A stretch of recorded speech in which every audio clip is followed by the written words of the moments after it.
प्राचीन समय की बात है। आर्यवर्त नामक एक विशाल राज्य था।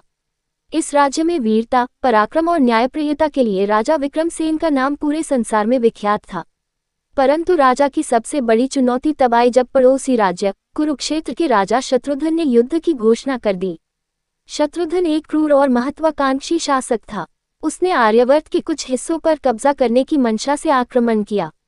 राजा विक्रमसेन ने अपने सैनिकों को तैयार किया, परंतु वह जानते थे कि यह युद्ध केवल ताकत से नहीं, बल्कि बुद्धिमानी और एकता से जीता जा सकता है। युद्ध की तैयारी। राजा विक्रमसेन ने अपनी सेना के प्रमुख सेनापति राघव को बुलाया। राघव ने सुझाव दिया कि सैनिकों को न केवल शारीरिक प्रशिक्षण दिया जाए, बल्कि मानसिक शक्ति भी बढ़ाई जाए।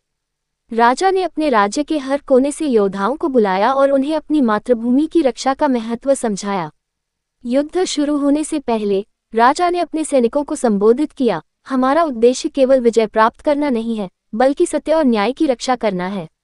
याद रखें, ये युद्ध केवल हमारे राज्य का नहीं, हमारी सभ्यता और संस्कृति का है। युद्धभूमि पर संघर्ष। युद्धभूमि पर दोनों सेनाओं ने डेरा डाल दिया।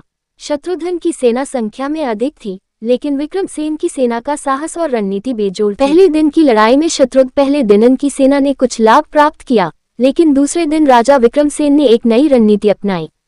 उन्होंने अपने सैनिकों को छोटी छोटी टुकड़ियों में बांटकर दुश्मन पर अलग अलग स्थानों से हमला करने का आदेश दिया। ये रणनीति इतनी प्रभावी थी कि शत्रुघ्न की सेना बिखरने लगी। शांति की स्थापना। आखिरी दिन शत्रुघ्न के सेनापति ने हार मान ली।